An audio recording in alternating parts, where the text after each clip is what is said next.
આજથી થોડાક દિવસ પહેલાં મહેસાણાના તાવિયાડ ગામ તરફ જવાના રસ્તા પર જે હત્યાનો બનાવ બન્યો હતો તેમાં ગઈકાલે મહેસાણા પોલીસને સફળતા મળી હતી। 6 આરોપીઓને પોલીસે દબોચ્યા હતા। ત્યારે આજે પોલીસે આરોપીઓને ઘટના સ્થળ ઉપર લઈ જઈને તેમનો વરઘોડો કાઢ્યો। શું મામલો છે વિગતે વાત કરીએ। વૈષ્ણવજન તો તેને કહીએ જે પીડ પરાઈ જાનાને રે। દર્શક મિત્રો, નવજીવન ન્યૂઝમાં આપનું સ્વાગત છે। હું છું ફૈઝાન। વાત કરીએ તો મહેસાણા જિલ્લામાં થોડાક દિવસ પહેલા હત્યાનો બનાવ સામે આવ્યો હતો, જેમાં મિતેન ચૌધરી નામના યુવકની સરા જાહેરમાં લાકડા અને છરીના ઘા ઝીંકીને હત્યા કરી દેવામાં આવી હતી।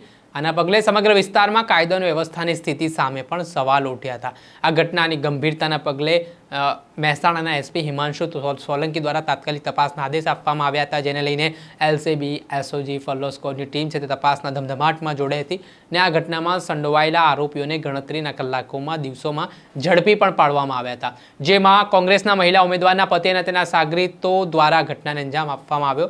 આ ઘટનામાં એવું કહેવાય રહ્યું છે કે તાવિયાડ ગામ તરફ જવાના રસ્તે ચૂંટણીના 2 દિવસ અગાઉ ભરત ચૌધરી નામના વ્યક્તિની મિતેન ચૌધરી સાથે બબાલ થાય છે, બોલાચાલી થાય છે। જોતજોતામાં મામલો બિચકે છે ને વાત હત્યા સુધી પહોંચી જાય છે। આ ઘટનામાં મિતેન ચૌધરીની હત્યાથી સમગ્ર પંથકમાં શોકનું મોજું ફરી વળ્યું હતું। પીડિત પરિવારજનોના પગ નીચેથી જમીન સરકી પડી હતી, કેમ કે નવયુવાનનું મૃત્યુ નીપજ્યું હતું। ત્યારબાદ પોલીસે આરોપીની ધરપકડ કરીને આજે ભર તડકે આરોપીઓને સ્થળ ઉપર લઈ જઈને પોલીસે વરઘોડો કાઢ્યો। એ સમગ્ર દ્રશ્ય આપ જોઈ શકો છો સ્ક્રીન પર।